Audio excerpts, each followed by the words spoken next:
that you care for their business as much as you care for your own business. It's much harder to find a long-term carrier relationship than it is a customer. Fraud, it wasn't prevalent, if you will, but it was still there. Service level has to be there. There's a reason for that. But that doesn't matter. The brokerage needs to pay for the detention. My job and my team's job is to go back and adequately convey that information to the customer. Don't penalize the carrier. Don't make him wait on his money.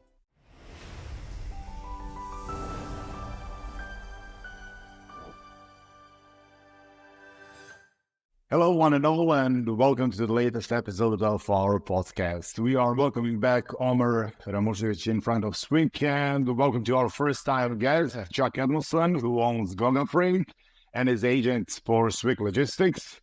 Hi, guys, and welcome to the show. Hi. What's going on, man? Happy to be back again. Good to be on, guys. Chuck, how do you do? I'm doing very well, thank you. It's beautiful outside. I think it's supposed to be 70, so can't complain. And I'm pretty sure you don't hear me complain, so let's go. Okay, when we are already in this first topic and presenting you guys together as sort of a team, would you like to explain what is the correlation between you guys and how do you explain in regards how independent agents work? Yeah, so I'll kick off there. So we're, you guys got to know us a little bit, the last episode that we did, we're Swink Logistics. So we, about 8 months ago, we started an independent freight agent program, and Chuck owns his own agency with a business partner called Goga Freight. So that's kind of how we're working together right now. We know each other a very long time, though. I think we go back quite a few years together at C.H. Robinson, and then worked at a couple other carriers together till now. And I'll dive in a little bit what the freight agent programs are for some of you that might not know. So you've got a lot of companies that offer strictly just freight agent programs, and some like us that have it as a side portion of their business, right? So some of the most popular that you would know would probably be Landstar or Global Trans. Okay, it's if say somebody has customers, right, or has maybe the ability to sell, and they really don't have the operational support or don't want to get into the operational support to go ahead and build those carrier bases, get all the tech platforms, and get yourself out there with insurance and make sure that the customer is being serviced. So you have these agent programs that you can kind of use somebody else's age, most importantly, of their business, reputation, and carrier network, right? Because what's a great customer that if you can't cover the freight? And especially in today's time with fraud and a lot of theft and things like this, everybody's even more careful who they work with. So if your MC number starts with, 1617 now, it's getting tougher and tougher to work with. So when you link up with a company like Swink, our agent program is actually quite a bit different, right? So we give the opportunities for the agents just to focus on the core of their business, which is handling their customers and selling and building up their book of business. We do the complete operational support for you, right? So all you need to go out and just sell, nurture your relationships, and let us book the freight, track the freight, build the freight. And with that, you also have all the necessary tools possible, right? So you have no other expenses or contracts that you need to be tied into, from TMS systems to pricing platforms like Sonar, Go Highway, anything you could imagine, for day cards, tracking capabilities, for kites, kind of whatever you need. So that's a little summarized thing is somebody really just wants to get into the industry. You have minimal startup cost, right? Extremely flexible schedule, remote. It doesn't matter where you are, right? Because we're doing all the work for you. So you could be at home, your home office. You could bring in, maybe it was just a company that you used to work at, right? And you could bring that on as a customer and say, hey, Swink, here I have 300 shipments a week. You as a new broker cannot cover 300 shipments a week. We as an established brokerage, we can, no problem. So you have zero limitation, zero cost, zero worries about anything. And Chuck, how does this relationship look from your perspective? Omer said it perfectly. The thing about starting up a company, it's stressful enough, starting up a company from scratch, and you can have the relationships as he alluded to, but to have to go in and to worry about the operational stuff, there's a lot of back end considerations that owners need to make when starting up a business. It's not just as easy as popping your laptop open, calling a customer, and the next thing you know, you're moving 300 shipments a week or a month or whatever. But there is a lot of aspects to consider, such as the operational platform. Right off the bat, software that you need to have in place already. That gives way to operational personnel. Whenever you land a big customer or even a customer of any size, truth be told, excuse me, you have to have things in place that, will support your business. And your business is important not only to you, the survival of your business, but to your customer. They're trusting you whenever you build that relationship that you're going to do what you say, you're going to honor what you offer. And that's the provisions of certain services that you're coming to the table with. And so to be able to align yourself with an agent, such as SWIC, you come in and you have the immediate support of compliance, the immediate support of software, the immediate support of personnel. And these things are magnificently important to a startup. And it just makes sense. But even as a startup, as we grow, it's something where you can align yourself with that agent program and a SWIC type company to continue to grow with them, because you don't have the personnel that you have to deal with daily, or the software that you have to continue to modify, or, the compliance that you have to worry about. So aligning yourself is extremely important. Aligning yourself with the right company is equally as important. So it's worked out very, very well. SWIC programs sounds real good, and I'm glad it works so well for both sides. I would like to continue now and talk a little bit about experience and expertise in niche industries we know. And I would like Chuck to present a bit more the exploration. You do have around 2 decades or more within this industry, if I'm not mistaken. And what niche industries have you previously served? So coming from a big platform such as C.H. Robinson, you get involved, or you find yourself involved with many aspects of the industry, reefer industry, dry van, LTL, rail. There's just so many different aspects to the business that kind of encompass a transportation company. And whether it's intentional or not, you kind of find yourself aligning or migrating toward an aspect of business, and maybe it was an intentional thing, maybe it was not. I would say that our niche has naturally kind of followed the packaging industry, if you will. And so we have several customers who produce packaging, from corrugated to finished product, packing, the stuff you for the packaging. I mean, I can't even think of the word, filler that you put in boxes to help keep things safe, such as mugs, porcelain items, things of that nature. We've naturally gravitated toward that type of customer over the past couple of years, as we found ourselves aligning with them and actually executing very well, because we begin to understand on a deeper level every day, every week, every month, every year, what those customers require, what they desire, from communication to servicing to the type of equipment that they expect and need.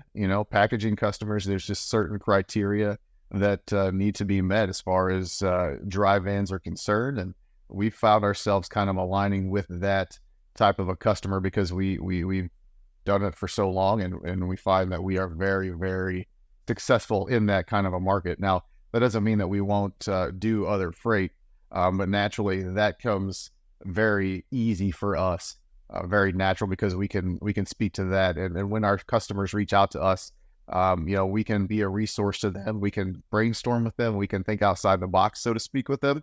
And they really appreciate that aspect of Bilga Freight. Just to dive in a little bit better into your experience and expertise, how long have you been working with niche industries? So I love that you say 2 decades. You can kind of see the gray on my face, but we've Looks good. Looks good. I appreciate that. Thank you. 2 decades, of doing freight. I started at 21, working for FedEx, quickly migrated to different companies, settled in with C.H. Robinson for just under 20 years. And so the longevity that comes along with being in the industry, there's retentions, I remember I naturally can speak to. And so the longevity within the industry, it carries a lot of clout, so to speak. It's not just somebody coming into the industry who doesn't know what they talk about. And so whenever I approach customers, they have a listening ear. They respect the longevity. There's obviously a level of success that follows that.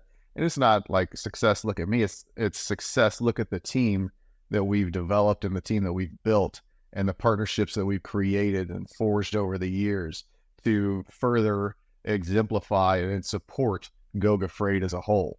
And so we've been in this particular niche for almost 5 years, and we continue to see it grow every week. Another customer that has something to do with packaging either approaches us or we're introduced to them by way of a customer that is very satisfied with the offerings that we provide to them. And can you provide any examples of successful shipments or projects you managed within this packing niche? Absolutely. Our customer, one of our biggest customers right now, we move 300 shipments a month with them, all packaging material from paper to shrink wrap to corrugated boxes. They understand the partnership that they have in us, and they reach out to us all the time, whether it be way of a resource, hey, this is what we have going on.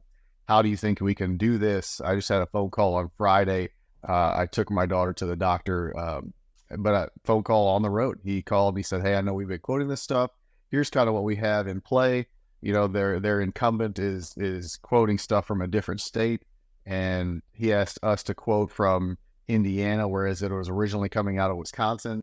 And I just get to speak to them, and they understand and they know that it's from a place of sincerity.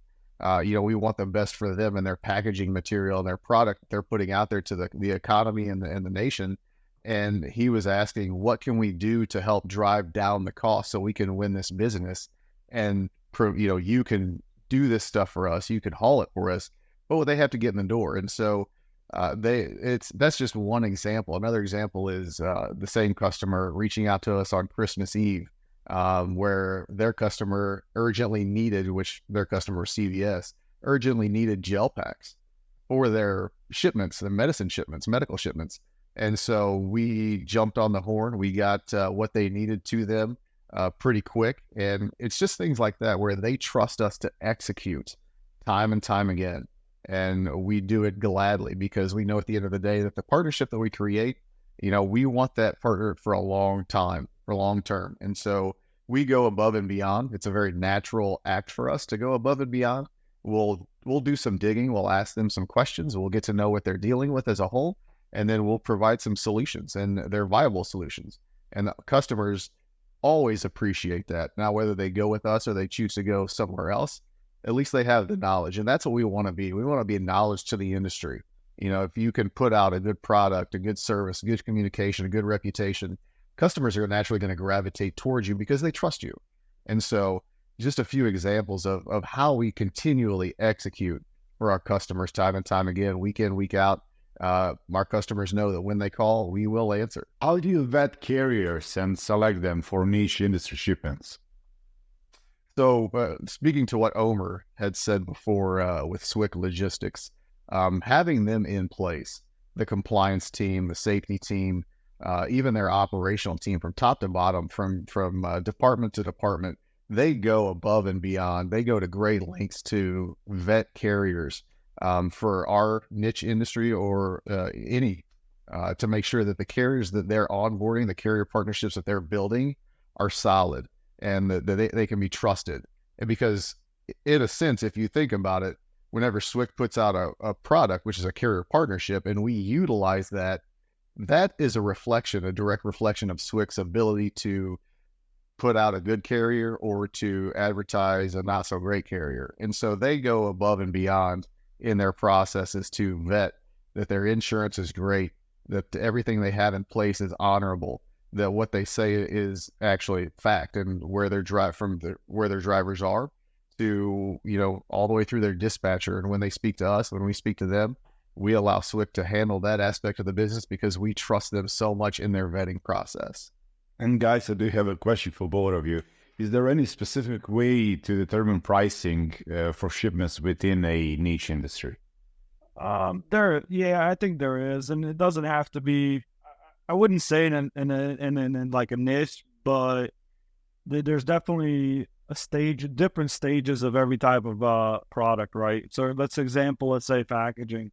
There's everything from raw form that might not be that urgent to the final stage of a finished product that the other side is waiting, the manufacturer side is waiting to ship this product out, and they can't wait anymore for this packaging to be done or labels to be shipped or things like that.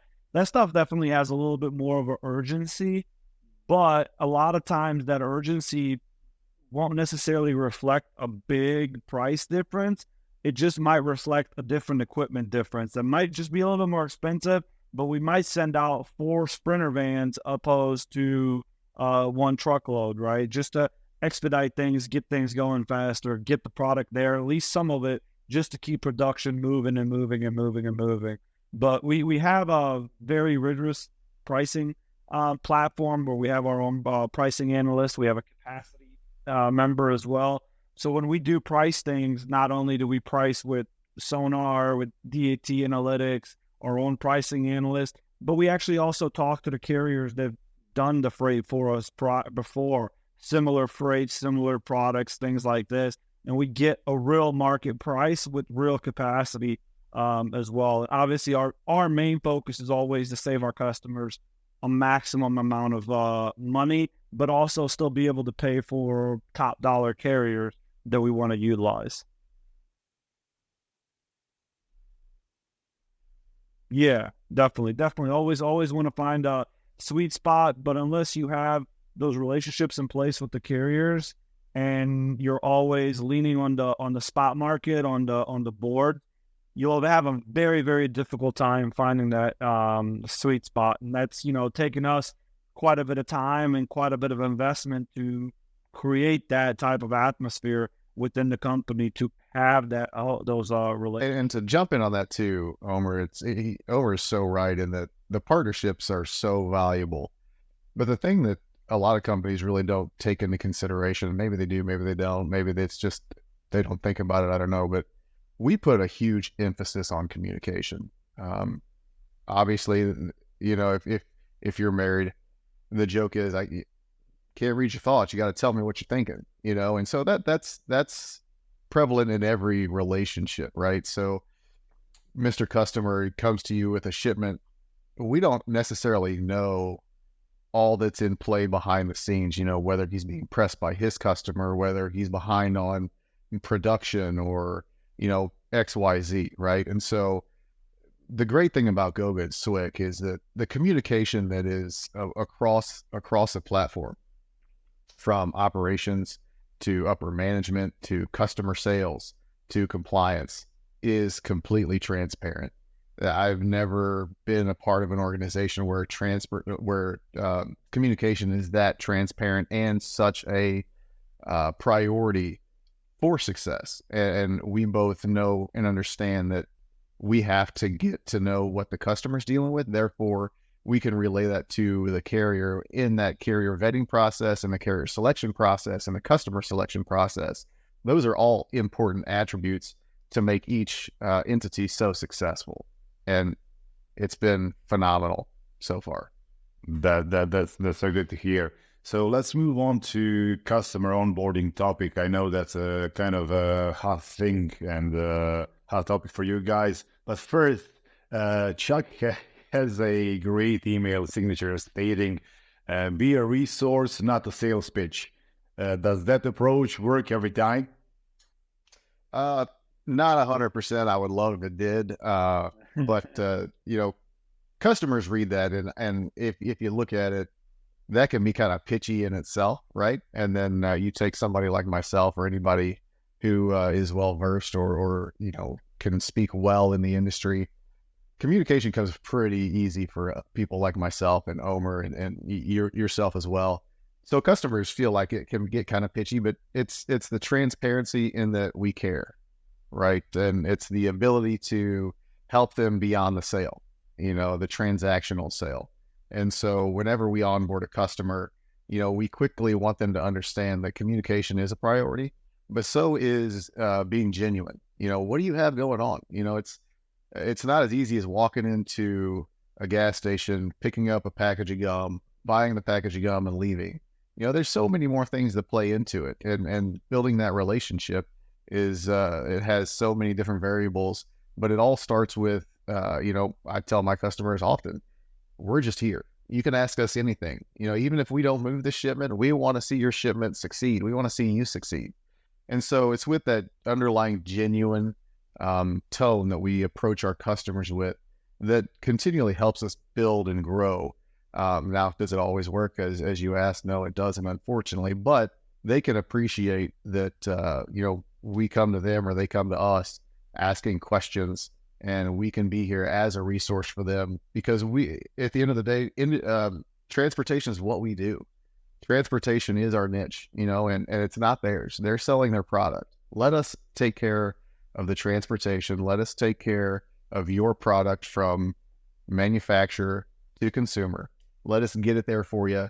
And you worry about what you need to worry about. You worry about the production of it. You worry about, your customer, the communications between you and your customer. We'll take care of the wheels on the ground. That's what we're here for.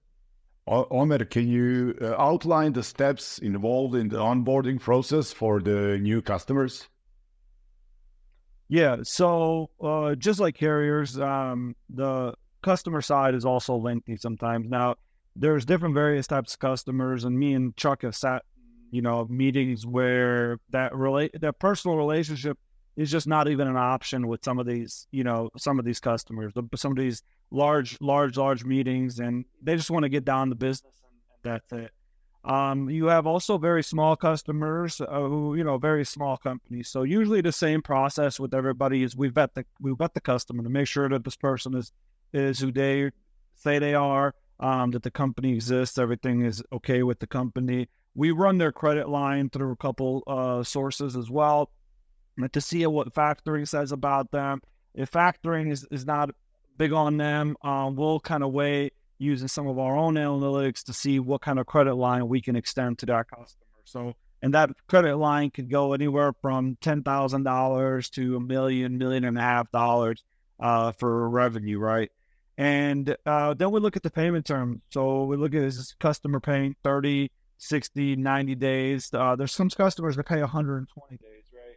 And then you have to take that into consideration is if this customer is paying 120 days, they don't want to use factoring as well.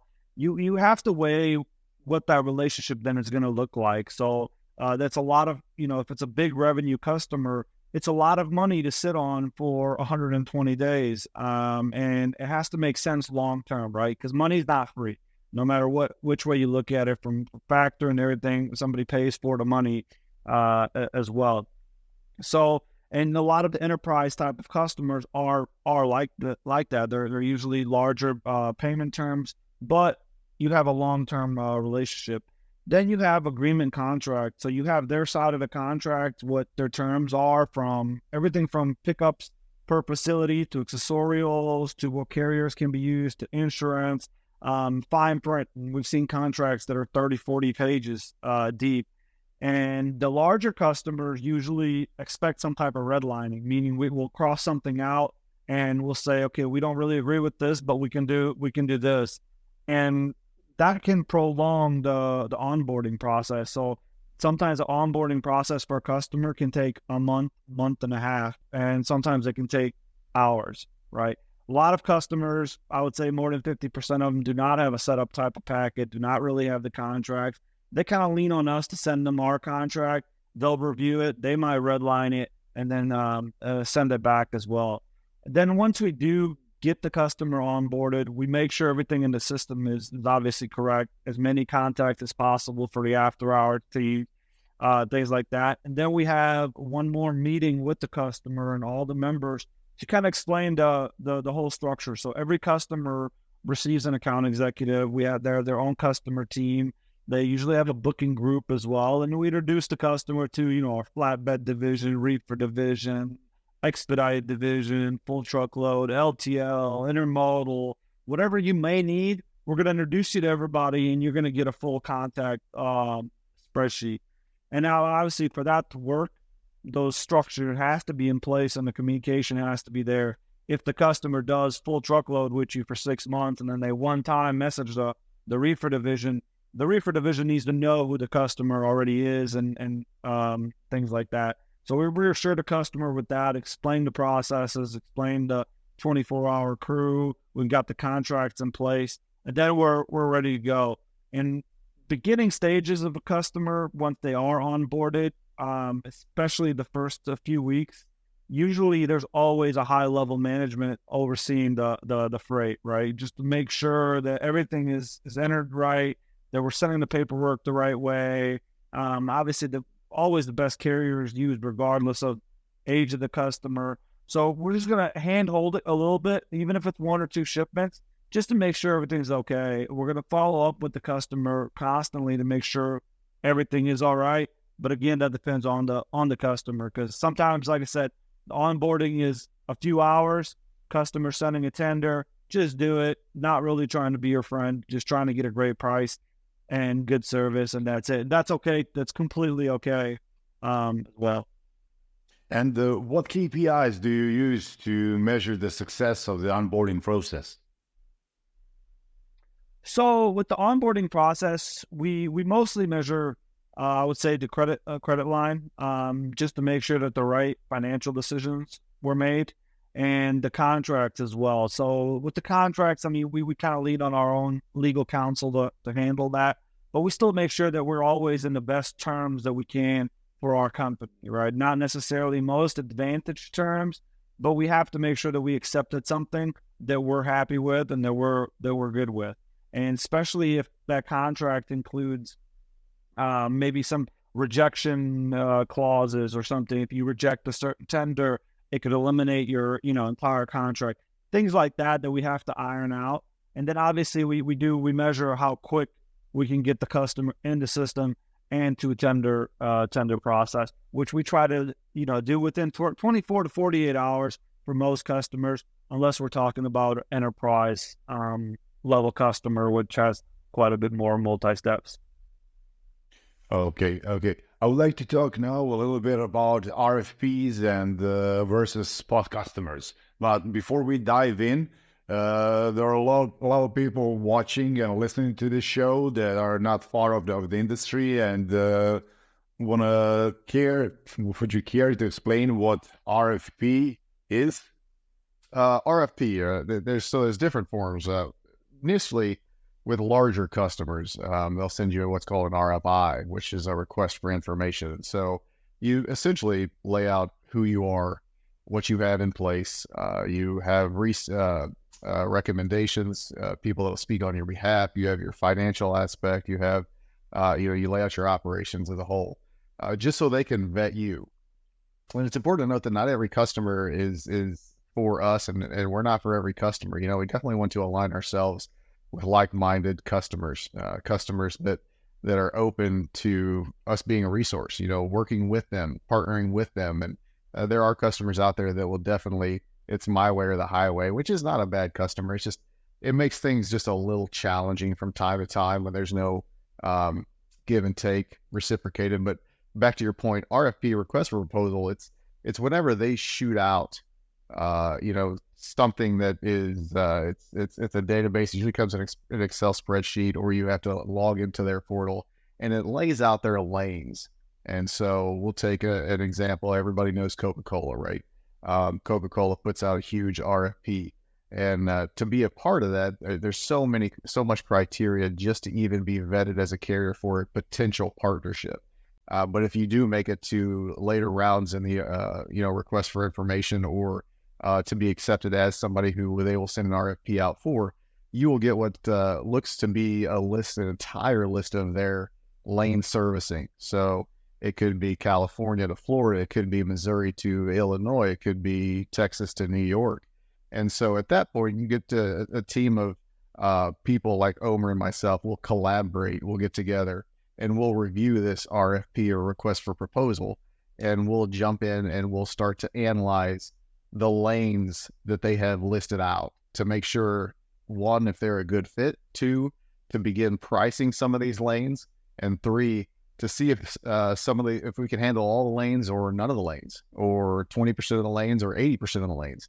And so even in that RFP step, there's a lot of getting to know from a provider such as myself, a provider such as Swick, and a customer such as a Coca-Cola or a Yamaha or a Tesla. Omer and I have had the opportunity to be in several of these large enterprise bids, as well as many, many customer or smaller customer opportunities. And they always seem to encompass some type of RFP that they shoot out as a getting to know. This is what we have in place. There are many steps to take prior to getting to an RFQ or a request for quote. And they're pretty substantial, and it takes a lot of manpower, a lot of time invested, a lot of talented people that come on board to support an RFP that is sent out to somebody such as myself or Swick as a whole from a customer. And it's an exciting step, but it's also one of the first steps that happens to take place. And I'll add a little bit on there. So we last week, we just completed a RFP proposal for a customer, just to give you an insight kind of how big some of these look like. So this one in particular had about 1,000 lanes, right? So not 1,000 loads, but actually 1,000 different shipments inside of it. And some of these shipments had approximate percentage of hazmat, right? So you can only offer one price, but about 30 or 40% of the shipments might be hazmat, and they could be various classes of hazmat, some tanker endorsed as well. So this particular RFP, I believe we had around 9 or 10 people involved in it. That took us an entire week to price this RFP. So it can be very, very, very complex. And I think a lot of people make that big mistakes. Is RFPs are not hard to come by, right? You can get them with a lot of customers. You shoot up one email, you're invited. Not a big deal. However, that customer is using very precise analytics to see who's pricing, how they're pricing, and what your knowledge of the market is. And usually your price has to be there. It cannot be around there, but it usually, for the most part, as a new partner, has to be there. And there's certain ways that you do price, certain lanes that you price that reflects on the company that's bidding, that's going to showcase what are you doing, how are you doing, things like that. And like Chuck said, some companies actually go deep in to ask you certain revenues and operating costs and things like that. And I know a lot of people usually write in there whatever, but some of those level customers, if you are to receive a very large bid, they'll come back on the back end and ask for actual proof from statement letters from the bank to make sure you have that liquidity, right? Because I can't award you a $10 million contract with 90-day payment terms unless you can show me that you have at least, $3 to $4 million in liquidity that I know that you're going to be able to pay the carriers for the freight that you're taking while you wait 3 months to get paid from us. That's a perfect explanation. And what kind of service level agreements do you offer to RFP customers versus spot customers, and how do you ensure that commitments are met for both types of customers? So we always prefer, obviously, RFP customers. The RFPs come, pricing comes in either quarterly, semi-annually, or annually. Some of the smaller customers will even run it monthly, right? And it can be a pro and con for both sides. So the longer the RFP is in place, one side has a good chance of possibly losing, right? So if the RFP starts right now, the market's very, very high in price, and we've agreed on a 12-month price, and the market plummets in 6 months, obviously my margins are going to skyrocket with the market. But it can also be them vice versa, where we're bidding. We've done that as well. We bid something in, I think, November maybe, right, for a customer that we committed to, and very, very aggressive prices, and now they're very big losses, right? But we've agreed to it. We're going to do it. We're going to ride it out because that's what we said we would do. So it is obviously much more preferred to do a quarterly because you get a refresh of the market and it's even on both sides. But for us to do an RFP means that, we know that there's a commitment of freight coming, so we can actually go to our carrier partners and reassure them that the freight's going to be there, opposed to, we think we're going to get it, we're going to bid with you every day, and you might get it. No, this is coming. This is how much is coming. Now we're able to agree on a better price with the carrier for a long-term relationship, set certain KPIs to the carrier that the customer is expecting, and we can have less staff to have to cover the freight if we know which carrier partners are going with it. Where with spot freight is, you get spot freight, you get spot prices. So every day is going to be different, but sometimes also the carrier partners will be different, right? So there's only so many carriers available at 2 p.m. on a Friday somewhere, and the customer needs a quote, needs capacity, et cetera, et cetera. You're very, very limited, very limited. But if I know ahead of time that Friday at 2 p.m. I have a shipment every week, you're going to get a rock solid price. You're going to get a rock solid carrier. But with the spot market, spot bids, you as a broker have a lot less liability for significant losses, right? Because you're not committed to anything. You're quoting your capacity. You're calling your guys. Hey, you have a truck? Great. How much? Let me tell my customer, and let's see if we can meet somewhere. Chuck, are there any priority arrangements? Are there any priority arrangements for certain types of shipments or customers? Yeah, there are. To speak what Omer's saying, with spot quotes, there's a certain volatility that kind of that accompanies that, right? So he said you bid every day on freight, you bid every week on freight. At that point, you can accept or reject, but there's a level of peace and confidence that comes with an RFP award. You know what's coming. You can further build around that customer with partner carriers. You can forecast a little better.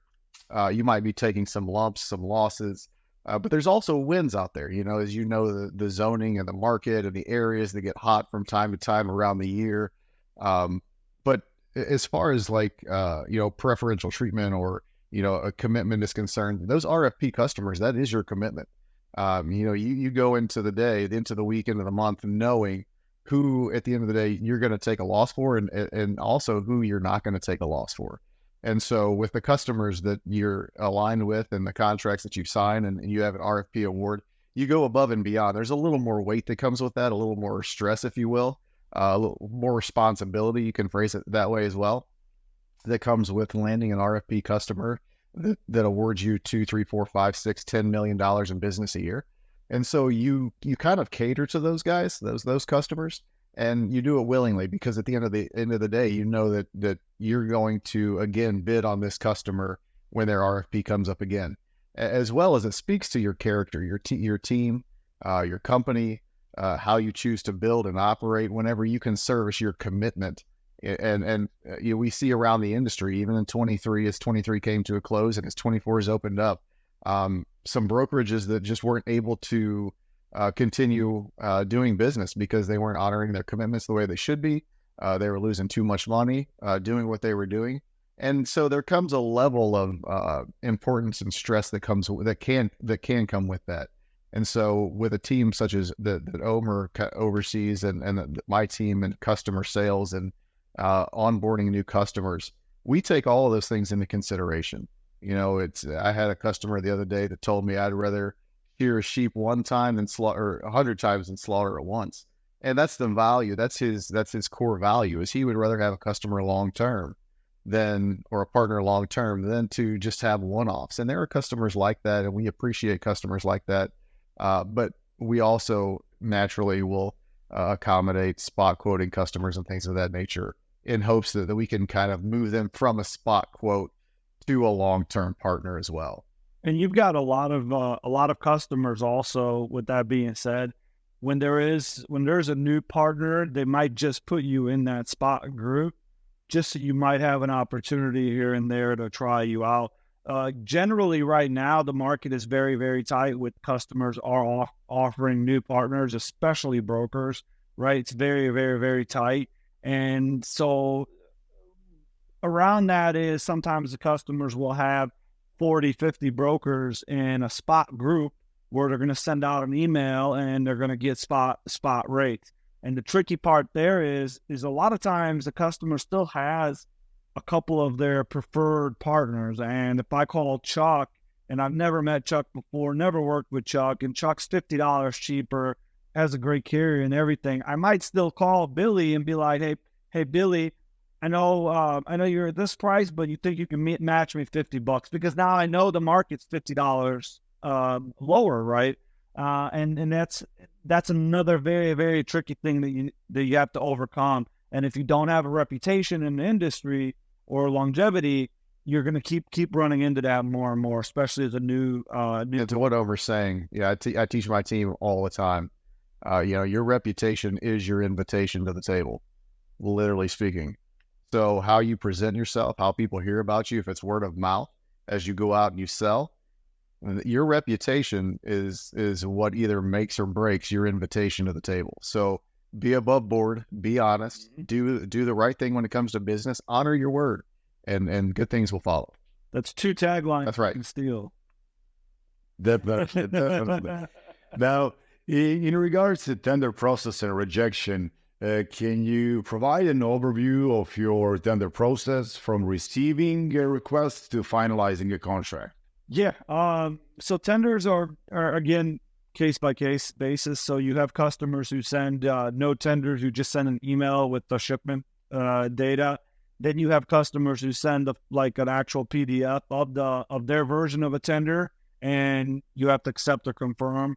Then you also have direct EDI integration, so direct integration from the customer's TMS system to our TMS system. And if you're not familiar what a TMS system is, I know you just did a little video about it the other day, explaining it, so you can watch that. And that's Click here. Obviously the most preferred. So That's right. affiliate. I need an affiliate link there. So the customer has obviously certain KPIs that how many tenders can you reject. So you have agreed to take these 100 shipments, right? But if you don't have a carrier, you don't have a carrier. And sometimes you need to reject a tender. And if you reject sometimes one with a customer, that customer will take that lane off of you, where some of them have a flexibility where you can do 2 to 3% of tender rejections. So once you confirm and accept the shipment, we enter all the details into our system. In our system, we already have our group of core carriers who are matched up to this shipment, either that they're dedicated on it, they've done it before, or they're an absolute perfect match. So before a shipment even sees any life of outside boards or anything like that, we're over 90% of the time we're just handling it internally with the carriers, and we're processing it that way. When it comes to actual tenders, so sometimes you might just get a PDF with literally the most limited information possible, and then you have to reach back out with the customer, confirm the pickup times, etc., things like that. And more than half the time, you actually have to call the facility to do the scheduling, to schedule the pickup, schedule the deliveries. And that's another huge tricky thing, is if you don't know the warehouses, you might accept a tender today that's, let's say St. Louis to Jacksonville. You're like, great, Ron, everything's great. Well, you call, the only pickup time available is 7 p.m. Monday. All right, you'll make it work, right? Then you call the receiver, only delivery time Thursday at 3 p.m. Right now, the shipment has turned significantly for you, and that all has to do with lead time. Is a customer is giving you 1 day for the tender, 48 hours, 7 days, 15 days, the more, the better. but the ones that you get the day before can be tricky, especially in the food and beverage industry. You're at the mercy of the receiver and shipper, and man, obviously from the carrier side as a dispatcher, the last thing you're going to want to do is take a 6-7 p.m. shipment at 8 a.m. in the morning to go pick up, right? And then or if the delivery is 3 p.m., I mean, your day's ruined for the most part. And now it's time for a short message from our sponsor. DispatchX platform increases efficiency of dispatchers, provides better routes for truck drivers, and creates more businesses for carrier companies. The mission of DispatchX is to speed up the workflow of the carrier companies, automate their process, and improve relationship with drivers and brokers. Our multi- and single-tenant solutions can scale to meet the needs of any organization, no matter what the size. DispatchX provides significant benefits for carrier companies. Unique database of all assets with no need for thousands of folders and multiple storages, speeding up the dispatching process using smart tools and enable more time for serve up to 60% more trucks and bring significantly revenue increase. Cover the complete process in a carrier company from booking the load to billing and payment. Visit dispatchx.io and find out more. Exactly. And Chuck, you might want to jump in on this one. What criteria do you consider when evaluating a tender request? I mean, it's as Omer said, we had a customer that we just onboarded, did an RFP for in November, December. Were awarded freight for the first quarter, and it listed out in their criteria. They tell you right off the bat, as soon as you receive a tender, which they will send you a tender, I believe it's like 48 hours in advance. They encourage you to immediately call the shipper and the receiver, because as you deliver into certain receivers, most of them for food and beverage, as Omer had mentioned, are going to DCs, and those DCs are pretty stringent. They don't bend, they don't waver, they don't work you in. At the end of the day, if you can't make an appointment time or they don't have a day open, then it is what it is. You have to make it work. And so whenever we're looking at this stuff to see if we're going to either accept or reject the load tender, there are several things we do look at. We dig into the lane as a whole. We do, even though we were awarded a lane based on price that we already provided, we still run that rate again just to make sure everything's set for the carrier capacity team, so they know what margin or what price that lane is going for currently. And Omer's team is great at that. They know the market, they know the lanes. So that's generally not an issue, but to accept a tender where the dates don't match up, meaning the pickup appointment time is terrible, or the receiver can't take it for a week, or, we just did an RFP where 40% of the lane is hazmat. There are so many variables, even when you are awarded freight, that you go back into and you continue to analyze to see if this is a lane that is good for you, if this particular load is solid for you. And as you build out a lane, you try to align yourself with partner carriers that can commit to something like this on a regular basis. When you do that, it just takes the stress out of it. As soon as you get the load, the capacity team is reaching out to carriers that have done this or that do this lane on a regular basis. And so we take great considerations and steps to make sure that whatever we commit to, we accept more often than we don't. But there are times whenever we have to go back to the customer and say, hey, I know we accepted this. Can you help? And normally it's in an attempt to ask for their help.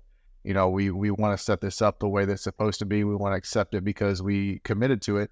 And so can you help us with the receiver? Can you reach out to them for us? Or is there another number that you can give to us that we can call and see if they can work some magic?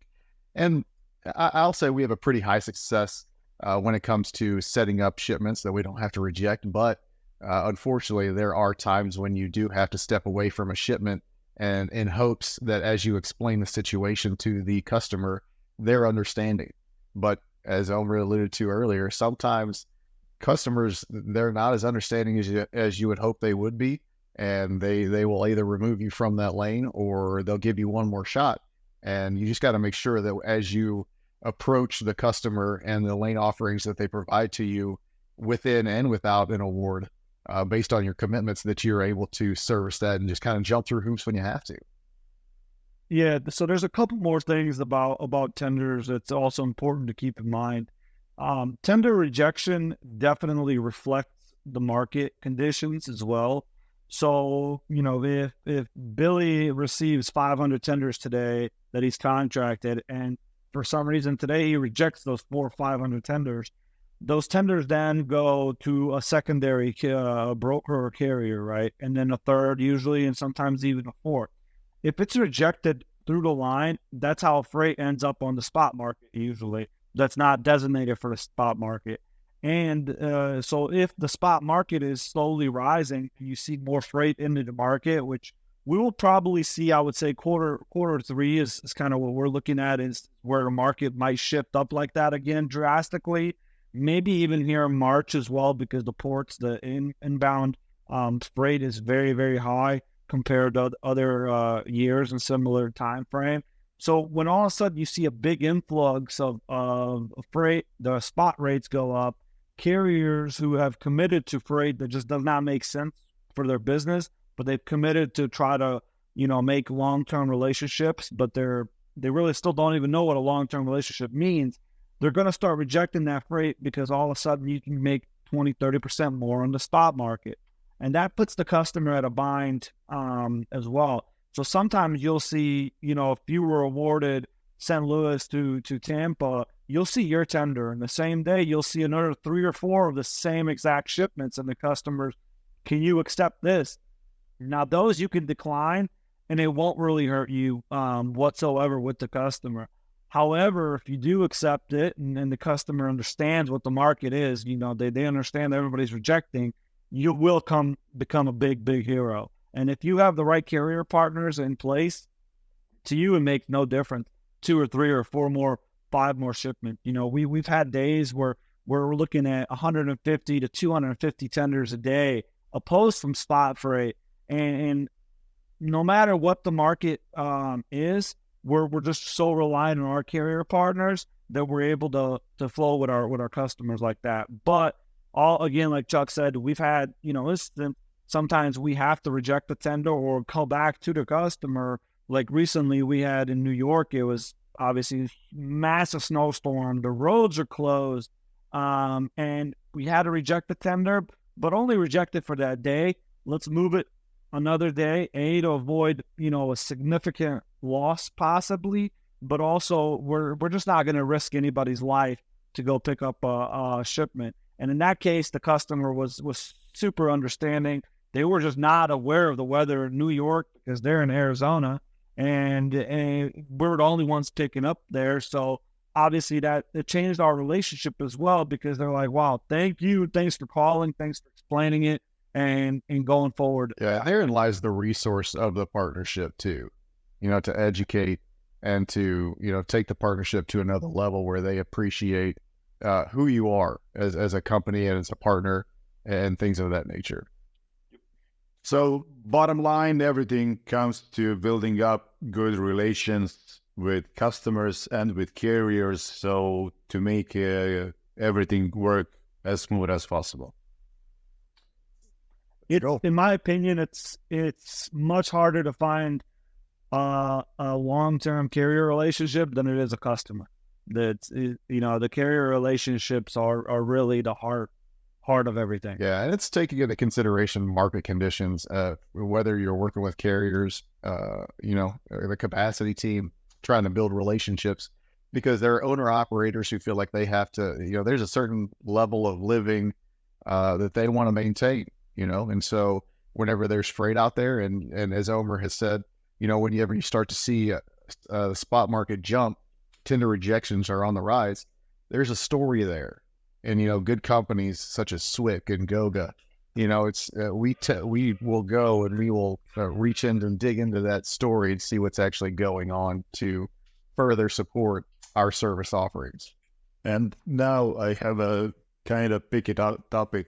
So we all are part of a huge industry. This industry has around 800 billion US dollars revenue within a year, and therefore within this digital times that we are living in, 2023 has been voted as the year with most scams and frauds.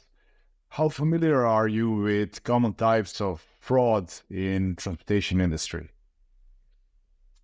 Very familiar. Oh, very, very. Yeah, we're on it. It's kind of the buzz topic of our in our company right now, just because we're always, let's say, paranoid, right? So we're hearing all these horror stories of people being scammed and stolen freight and things like that on a very, very heavy level. So we've literally taken every step possible, from internal tech platforms to verifications to log into any type of tech stack that we have, to carriers. Our vetting process right now, I think it's about a 17 or 18 step process of vetting carriers manually still, right? So we have every platform you can imagine, from Go Highway, Carrier Assure, Carrier 411. We have everything, right? But the human touch is still the human touch. And we do pick up the phone. We do call certain partners to verify certain things, from insurance to the actual establishment being right, from VIN numbers having to match to drivers taking a photo of the truck with the MC, their CDL, everything, and the customer receiving that type of all that data as well. So when the customer, the carrier does pick up, they're verifying all that information with the customer before they can even touch the freight, right? And you don't really have that time to do that with every single shipment. So then you do rely on certain software to be able to kind of compile everything on there for you, Expressway. And we would verify every minor little thing, right? So even if you have a hunch of suspicion, we have a great IT department that's going to dig into that email, dig into the domains, dig into everything possible just to verify that, like, okay, this is okay. But I would suggest that everybody, the number one fraud prevent is reuse the same carriers as much as possible, right? If I know John, I call John every day. I've worked with John for years.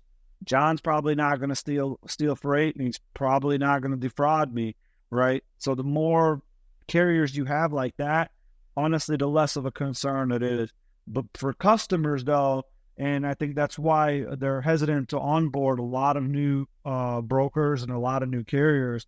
Unless you're a very big or medium-sized, I would say, or at least medium-sized brokerage, you might not have the resources to have all this tech and pay for all this tech, which could be several of tens of thousands of dollars per month, to go through these extensive verification processes, or to have legal counsel actually draft up your disclaimers, your setup guides with the carriers, the whole vetting process, the whole onboarding process, to be able to do that, to fully protect yourself. And the customer's not going to hold your hand to help you make sure that you're picking out a carrier that's going to be legit. And Chuck, from your point of view, take into consideration that you have such a vast experience, what was it like when you started in the industry in regards to this fraud theme and now? So even back in 2005, right, fraud, it wasn't prevalent, if you will, but it was still there. Whereas you fast forward to 2023, 2024, where technology is abundant. And it's just a personal example where we don't give our kids phones until they're 16, and we don't let them get on social media until they're 16. There's a reason for that, and so within our industry alone, just to be able to safeguard yourself, for one, as an entity, but also to be able to provide certain metrics and operating procedures in place to your customer to let them know that you have their safety in mind as well. That's huge. And that goes along with the comfortability and the transparency and communication, and letting them know that you care for their business as much as you care for your own business. Because at the end of the day, fraud is prevalent. As somebody who has been touched by fraud, fraud is everywhere. And the ability to have fraud committed against you, whether it's a personal thing or a corporation thing, it's always there. There's a story where Omer and I, we had to jump in on a situation where somebody went in and presented themselves as a SWIC agent or somebody from SWIC into a bank. That's next level. People are no longer scared of what may happen, if they get caught. And it's no longer just people within the United States either. It's people that are around the world who are able to get their hands on your data, again, whether it's personal or professional, and they're able to take it to a certain extent where, if not caught, it's going to be very detrimental to a company. It can be detrimental to a person. And it's just a different time that we live in, where technology is everywhere. And to have people on your team that understand technology and understand where they have to go to set up safeguards for yourself as a company owner and your customers as you provide services to them, that's massive. And SWIC is second to none when it comes to having those processes in place, going the extra mile to step in and to make sure that as you onboard a customer, the documentations are there, the compliance teams are in place, and we have, at the end of the day, the best possible scenario to keep our customers safe. So it's changed vastly, but we've changed with the times because we've had to. I'll add one more thing in there, and I thought about this actually the other day. So I think about 6 or 7 years ago, I think the last time me and Chuck, we sat back to back with each other in the office, and we were managing large enterprise accounts, Anheuser-Busch, Target. We're working with Walmart stuff, carts for Walmart, all kinds of stuff, right? And I actually thought about it, and I never ran into a fraud case. Maybe the 3 or 4 years that we worked together, not a single time. Never had cargo theft. I never had issue. And then it dawned on me, I had like 14 core carriers that I used on every single shipment. And that was it. And these were local carriers I knew. These are carriers I still know to this day. And he had his carriers as well. And we just never, those loads never made it to any type of spot board or anything like that. They just went to the same people over and over again. We never had an issue with. Is when I saw fraud is then later in my career with a company who was very heavy spot, which was, there were daily 50, 60 shipments of spot. That's when you start running into very big issues. If you're setting up 10, 15 carriers a day, you're gonna get owned eventually. You're definitely gonna get owned eventually. I've heard even stories of now there's like AI farms of scammers who literally run hundreds of AI bots who are doing the scamming for you, right? The AI is feeling out the conversation. If it's worthwhile, then they'll transfer it to a real human. And that way they're able to contact thousands of people per hour, right? And then the AI is able to see the response rate based on what they write, what the AI script write, and adjust accordingly. So the more responses something gets, the whole entire script is adjusting. So for you to battle something like that as a company, it's very, very difficult unless you have the IT infrastructure in place. Yeah, I can also add my point of view as well in regards to fraud. It is infestation, and if you are touched by it in any way, and even if you are a victim as a broker or as a carrier, it diminishes your reputation and can ruin a lot of accounts in your company and a lot of possibility to continue your business as it was. But when we are already on topic of AI and of tech in brokering, do you use any transportation management software? I know that we just mentioned it, but streamlining operations and managing shipments is not easy. How do you do it? Yeah, we do. So we use Descartes system, Aljax. It's definitely a great system for freight brokerages. We've used it before, me and Chuck at a couple companies, so we kind of know the ins and outs of it already. But it is a very, very great system. The only thing that in my opinion, that you could do better is if you were to develop your own. Right? Yeah, obviously, if you have the resources and the time for that. But Aljax is great, but Aljax is only limited to all the outside third-party software that you have. So we have probably close to another 20 different programs that all integrate within Aljax that actually make Aljax do. So, Aljax, like I said, it's great foundation work, but we still need something that's going to do the onboarding. We still need something that's going to do the vetting. We still need capacity matchmaking.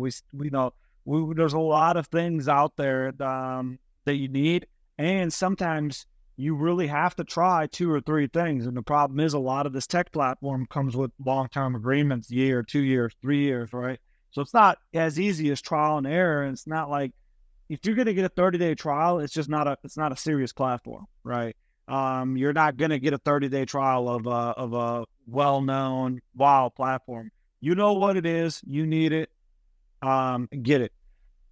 But now the tech market is so flooded. I mean, there's more TMS systems than ever. I was just recently at FreightWaves, Future of FreightWaves conference, and I was crazy. I saw so many TMS systems. I actually saw a TMS system that they were promoting it, and it was asset-based. It was carrier TMS system, and they were promoting a brokerage TMS system, but it was not yet developed and it's not yet ready to show. But that was the highlight of their the whole little area, right? And I was just like, I was shocked. I was like, so well, can you tell me about it? He's like, it's state of the art. All right, that's great, man. Sounds like it's going to be an awesome system, right? So everybody's just rushing to the next best thing, right? We saw a bunch of new MCs as carriers. Everybody built up things for carriers. Now we saw a ton of new brokers. Everybody wants to be in the brokerage business. Everybody wants to develop TMS systems for the brokerage business. But I would not focus as much on the TMS for the brokerage as I would just what all software platforms you're going to integrate with, because at the end of the day, that's kind of what it's going to come down to. So integration with other software that is used on daily basis is the key of success for a good TMS. Absolutely. And then internal communication platform, project management platforms, obviously KPI tracking platforms. There's so much stuff. I mean, we have such a long list of programs. When somebody comes on board, they're like, wow, that's crazy. But then once you start using it, and if you set everything up the right way that the one uses the other, it's just like you're using one thing, right? I mean, at all times, I have 5-6 different platforms open that, I'm communicating to different groups with, different channels, different project management, different hierarchy charts, different financial charts. I got Power BI over here, Power BI over there, but it's all combined to make it look like it's just really one thing that I'm working on. And if you can get your team on all that and to communicate like that, that's what it is. And that's when our agent program is, you as an agent, that's why you can be anywhere. You can be in a car, you can be at home.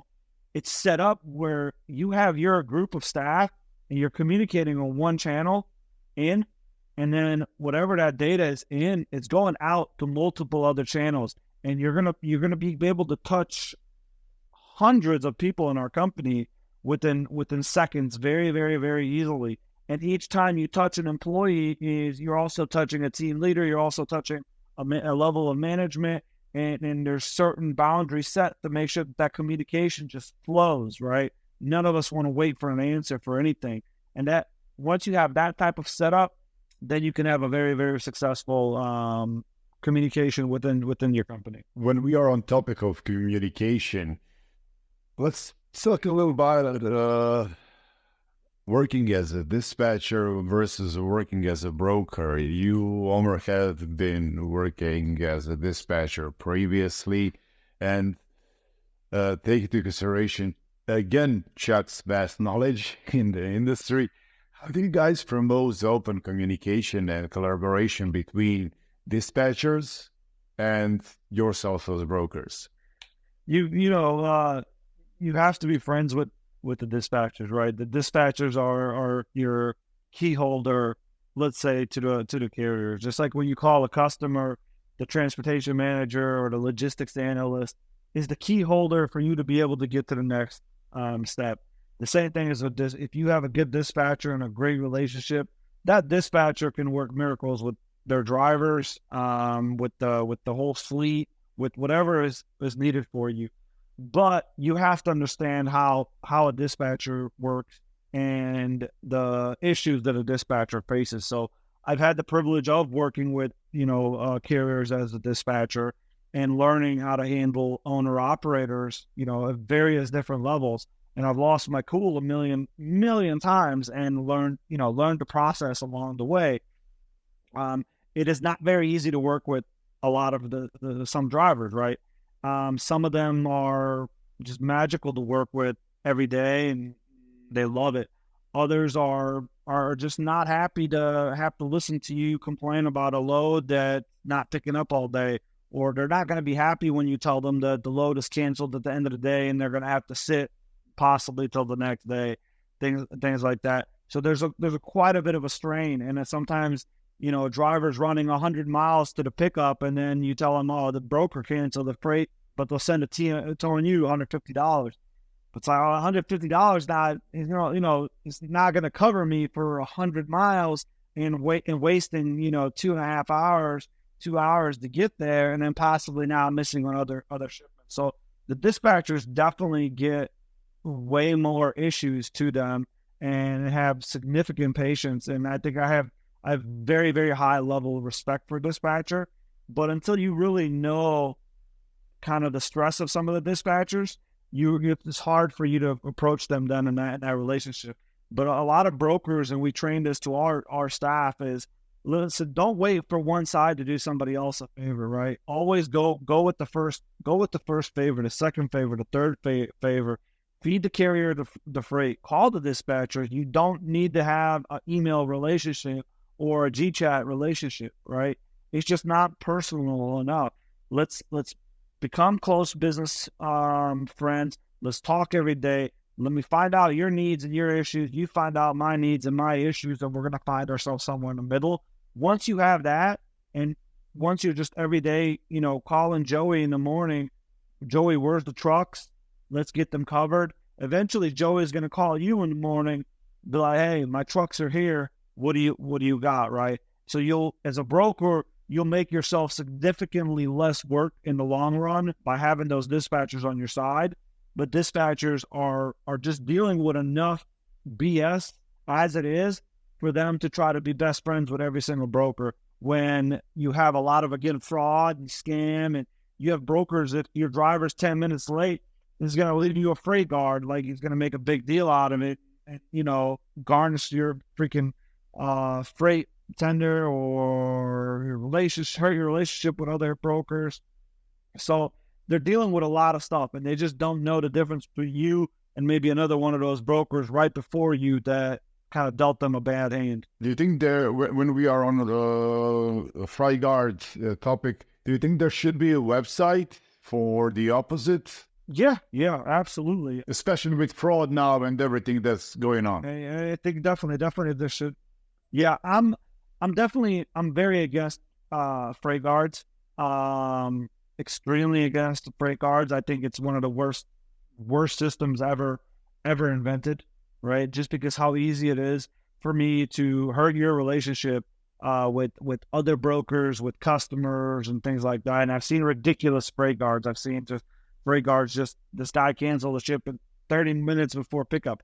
So, okay, things happen, right? Trucks break down, tires pop, and a driver is an owner-operator. He is an owner-operator. He has the right to do what he wants. It does reflect the company, right? But if that man or that woman had an emergency and they need to cancel the shipment, it's going to happen, right? And for you to have a platform where you can just go be a Karen online and complain about it, it's a joke. And I see more and more trends about it, and I honestly don't see the freight guard thing in the long term going on. I think Go Highway is really doing it the right way, where they're just giving you the analytics, they're giving you the data, they're giving you some of the reporting and things like that, but they're not making a platform where I can just I'm having a bad day in the morning, you just canceled my shipment, you know what, I'm going to go type a bunch of stuff about you online, and you can't do nothing back to me. It's a horrible value freight guard today as it's supposed to 5, 10 years ago or whenever? No, it really doesn't. Yeah, it really doesn't. We look at it, obviously part of our processes still, but really we've been looking at it date wise, like how old the freight guard report is and what the event is. If it's like a canceled shipment or something like what we just talked about, it's just, to me, it's a joke. It's a complete joke. Now, if it's something more serious like cargo theft or holding freight hostage, things like that, that is definitely a great thing to have on there, and definitely a great place to put it as well. But that's becoming more and more limited now that I see more and more, I call them basement brokers. Obviously, they're in the basement, they got the brokerage, and they're just mad every day, right? Let's just sign up for Carrier 411 and let's just start pounding these MCs, right? So now you've taken this carrier with 4 MC number that's been in business for 20 years, that's done great, and now you're the one that's going to tarnish the reputation, right? You with the brokerage number with 1.8 with 50 shipments per month, and you're the one that's going to decide that this carrier is just not good, right? It's horrible. Thank you for saying that. It means a lot to us carriers. Chuck, I have one last question for you. To wrap it up, it was a great episode. Fire away. Chuck, should Tonu be at least $300? So back in 2005, again, that's I can say 2004, 2005. Industry standard was 150. Here we are 18 years later, and industry standard is still 150 to 250. I feel like in an atmosphere of being fair, which is huge for me. I like to think that I want to be a fair person.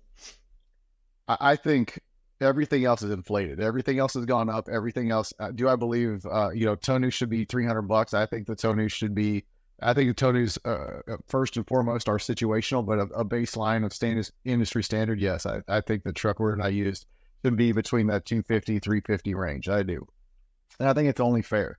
I think that unfortunate circumstances happen. I feel like customers just don't have a load ready. It's not in an act of animosity or ill will, but it as Omer said, things happen. And so I feel like when a driver drives 150 miles or 200 miles, especially in a market where freight is depleted already, that only further compounds how drivers and carriers feel about customers and brokers at the end of the day. And what we need to do is better align ourselves with an understanding that we're here to take care of each other instead of trying to pit each other against each other. And it seems like the key factor is money, and I'm a huge proponent that I can make more money. At the end of the day, money's a tool. Money's here to benefit people. And so I want to take care of the partner carriers that we have. So at the end of the day, if a carrier, says, hey, I need a little more than the industry standard, we're going to take a look at that. We're going to evaluate that, and we're going to do what's best for the carrier because they mean the world to us, truly.